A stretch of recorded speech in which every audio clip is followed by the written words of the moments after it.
Hey, it's the Empire. Geoboxing Empire. Maximum Boxing. Wow. Demetrius Andrade moves up to 160. Next superstar? I think so. Now, big news. I'll link it in the description. There's an article talking about Demetrius Andrade fighting at 160, moving up to weight, and is signed by HBO. Wow. This is a big deal, man. Now, if you guys didn't know, Juggernaut, top rank, left HBO for ESPN, and there's a big hole filled that needs to be filled from HBO. Now, HBO doesn't have a huge stable of fighters, but I never heard of a fighter signed exclusively straight to HBO without really a big name promoter. So I'm really excited for Demetrius Andrade. I'm pretty sure he's probably like on a 5-fight contract, 3-fight contract, something like that. But be sure that he's going to be fighting the best of the best, you know. The only fight I know really that's promoted at middleweight heavily by HBO is Triple G. Now, if Demetrius Andrade is going to 160 and Triple G works with HBO at 160, they're going to have to run into each other at some point. So Demetrius Andrade is almost guaranteed to fight Triple G. It's going to happen probably within a year or two. So I'm really excited for Demetrius Andrade, man. It's crazy because 160 is stacked, man. It's getting stacked. You got Jamal Charlo, you got Demetrius Andrade, you got Canelo, you got Triple G, you got Peter Quillin. You got a lot of elite level fighters. And it's wild, man, because it really only started getting stacked because of these 154 fighters like Canelo, Jamal, and Demetrius Andrade moving up to 160. So really, honestly, the 160, well, the 154 division is actually the stacked division, but it's crazy no one really talks about it because it's still stacked, man. It's sort of wild, man, because you got, Demetrius Andrade until he moves up to 160, he's still the champion at 154. Demetrius Andrade's undefeated, right? You got Jamel Charlo who's undefeated. You got Jarrett Hurd who's undefeated, and you got Erzlandi Lara. So you got 3 of the 4 champions that are undefeated, and you got Lara, and that's a stacked division, bro. That's that's stacked. That's stacked as it gets. And then you got prospects and contenders like Erickson Lubin, who's an undefeated fighter. You know, you got Austin Trout who destroyed Miguel Cotto. So it's crazy stacked division, man, and the list goes on and on. I'm pretty sure I'm missing some more undefeated fighters at 154. It's ridiculous down there, and like I said, really the 154 division is stacked, and the reason why 160 is getting stacked is because 154 people are getting big and they want that money. You know what I mean? They want that green, so they're going up 160 to fight the big names, man. They do whatever. They're hungry down there, and the competition. I'd rather fight Triple G or Canelo than fight some young hungry guy, you know, that nobody knows. So I think everyone's catching on to that. And they're like, yeah, we're going to get more publicity because if they're in the same weight division, their names are going to be linked with the big names.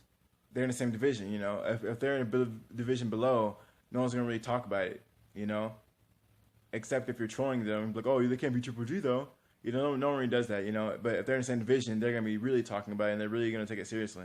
So I'm really excited to see Demetrius Andrade go 160, man. It's gonna be definitely big fights. I really want to see him fight like a David Lemieux or even a Curtis Stevens to see how his power handles and if he can handle those shots at 160. I know he got dropped before at 154. Forgot who, but Demetrius Andrade, you know, he's moving up. Maybe he was drained. You know, he always looks really, really skinny. His body looks sort of weird. It looks like it looks like he doesn't have all his water at 154. So maybe at 160 he can be bigger and stronger. We'll see, man. We'll see. So I'm really excited to see it. 160 division is getting stacked, man. And not only that, promoters from all around the world are starting to sign these 160 fighters because that's that money division, man. That's the future of boxing out there, that 160 division. Whoever can control that, and because there's so many undefeated fighters, man. There's still Triple G. He's still undefeated.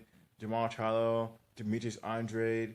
There's just so many. If you can beat all those fighters, Canelo and Triple G and Peter Quillin still in the mix. You know, he came off a TKO just recently.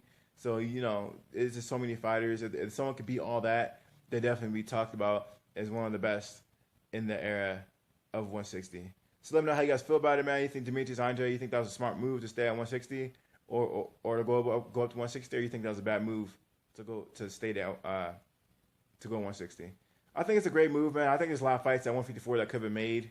You know, he hasn't really established himself too much by fighting too many big names at 154. He's fighting a couple undefeated fighters. So, in my opinion, there's more competition at 154, but there's just as much competition at 160 now with everyone moving up.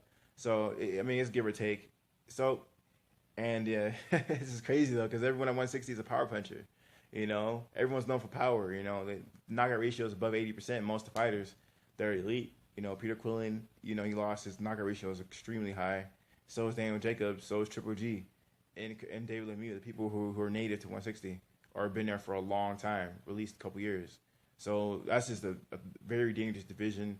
154 is dangerous, but you most likely get outboxed than slept. You know, I'd rather get outboxed than just get completely knocked out because that definitely takes some years off your career. But Demetrius Andrade thinks he can do it, man. So expect big fights, man. Happen soon. I know HBO doesn't play. When you sign with HBO, they'll definitely make you fight the best of the best. I remember when Andre Ward was signing with HBO, they made him fight Kovalev. They made him go up in weight, just like Demetrius Andrade, and fight him. So expect the same from Demetrius Andrade. You know, the differences between Demetrius Andrade and Andre Ward is Andre Ward was an established name. You know, he didn't have to. They didn't have to build Andre Ward. He was already built, so he could fight a couple bums. Then Sergey Kovalev. You know, but with Demetrius Andrade, he's not an established name. They're gonna have to make him fight the best of the best right away. So I hope he's ready, man. He's gonna be fighting the best back to back to back. So I hope he knows what he's doing. Let me know how you guys feel about it. Like, comment, subscribe. This is the Empire, Geoboxing Empire.